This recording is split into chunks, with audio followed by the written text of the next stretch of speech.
Vamos falar agora sobre o TDAH. É isso aí, transtorno de déficit de atenção com hiperatividade, né? Atinge aí de 3 a 6% aí da população mundial. E é sobre isso que a gente vai entender mais, compreender mais com o psiquiatra, o Dr. Antônio Alvim Soares.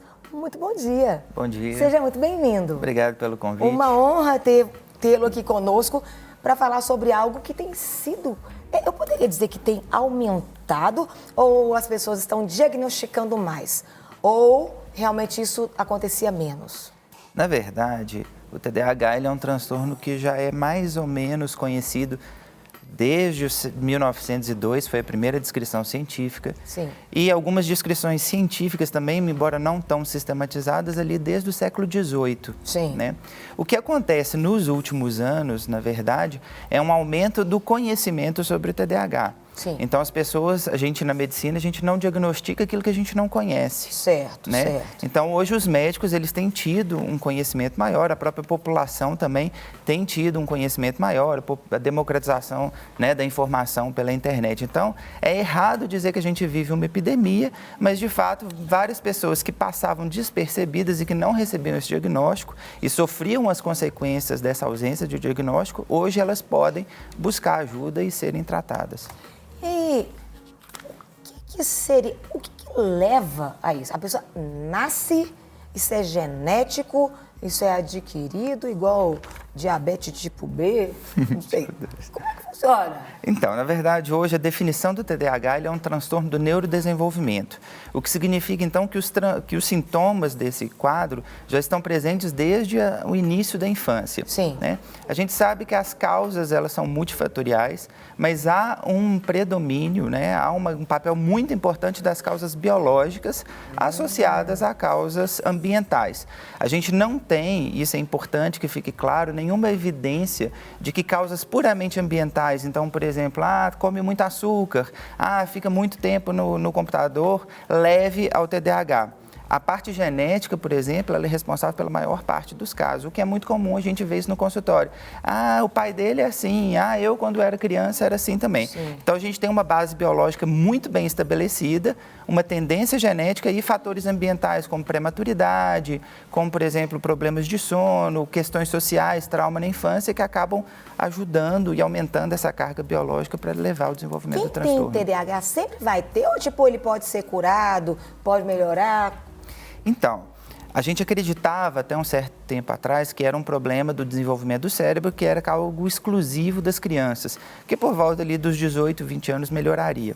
Hoje os estudos, a ciência tem mostrado que de 50% a 70% dos pacientes, das crianças com TDAH, serão adultos que vão permanecer com sintomas de TDAH, o que não significa necessariamente tratamento, porque a pessoa pode desenvolver algumas habilidades, né, e com isso ela aprender a lidar com os sintomas e não necessariamente tratar, mas é bem comum na vida adulta também que isso permaneça. Interessante, porque às vezes, tipo assim, você quando criança, né, fala, gente, mas isso aí devia ser TDAH, a gente não sabia que era. Exato. Mas devia ser TDAH. Mas hoje, tipo assim, às vezes não é diagnosticado, mas você vê que é uma pessoa, assim, completamente conectada com tudo. Isso, são pessoas às vezes mais ativas, pessoas mais criativas, né? Embora muitas vezes são pessoas criativas, são pessoas conectadas, como você disse, mas que não são produtivas porque justamente não conseguem focar, não têm persistência, deixam tudo para a última hora. Então, não necessariamente isso reflete uma característica positiva para ela. Sim. E quais são os sintomas? O pessoal está assistindo aí, sintomas de TDAH. Bom, então, o TDAH a gente tem sintomas em 3 esferas do comportamento, que é a questão da atenção, a hiperatividade e a impulsividade.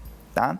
Na desatenção entram critérios como distraibilidade, então aquele menino que está assistindo a aula, de repente passou a mosquinha, ele está voando, ele está olhando para o lado. Sim. Erros por desatenção, erra bobeira na prova, por exemplo, deixa a questão em branco, pula a questão, a não persistência, deixa tudo para a última hora. Então esses são alguns dos sintomas da desatenção.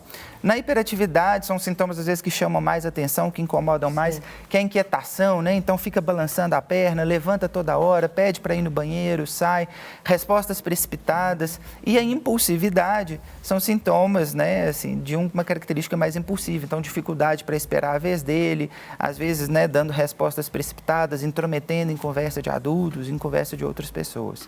Então, basicamente, alguns desses sintomas. Eita, ó, desespera não, gente. Então, vai lá, vai ao psiquiatra. A pessoa aí, ó, descobre, nossa, tô com todos esses sintomas. Psiquiatra? Então, na verdade, é importante... Qual é o médico que ela deve ir? Isso é importante a gente saber que alguns desses sintomas do déficit de atenção, eles estão distribuídos na população de uma maneira geral. Sim. Então, às vezes, eu posso estar desatento, eu posso ter algumas características de ser um pouco mais impulsivo, e isso não necessariamente reflete no diagnóstico do transtorno. Outra questão importante é o que a gente chama de diagnóstico diferencial. Sim. Desatenção, ela pode estar presente, às vezes, numa noite mal dormida de sono, numa pessoa deprimida, numa pessoa ansiosa, tá? Então, o profissional adequado para diagnosticar o TDAH, até pela grande frequência das comorbidades, que é a presença de outros diagnósticos psiquiátricos, como depressão, como ansiedade, que vem, às vezes, por causa dos prejuízos que vêm com o TDAH, seria o psiquiatra. É claro que a gente sabe que é muito difícil, às vezes, as pessoas, principalmente na saúde pública, terem acesso ao psiquiatra, e muitas vezes as pessoas têm um certo preconceito. Ah, eu não sou doido, psiquiatra é médico de doido e tal, né? Então, o profissional ideal é o psiquiatra, né? Bons neurologistas que tenham experiência nessa área também podem ser procurados. Acontece também muito dos terapeutas, né, das terapias, dos psicólogos, eles encaminharem, né? Sim, né, por questões aí, o diagnóstico, ele é um diagnóstico médico, o tratamento medicamentoso, por exemplo, ele é exclusividade do médico, e o tratamento medicamentoso no TDAH tem uma resposta muito boa, mas todo o tratamento, o ideal é que ele seja feito em combinação, o tratamento medicamentoso com as técnicas que a gente fala não farmacológicas, então, que são as medidas comportamentais. É importante, então, o auxílio do psicólogo, do psicopedagogo, muitas vezes do fonoaudiólogo. Exatamente, é o ideal. Deixa suas considerações finais para essa câmera aqui, o pessoal que está assistindo ali. Por favor, doutor.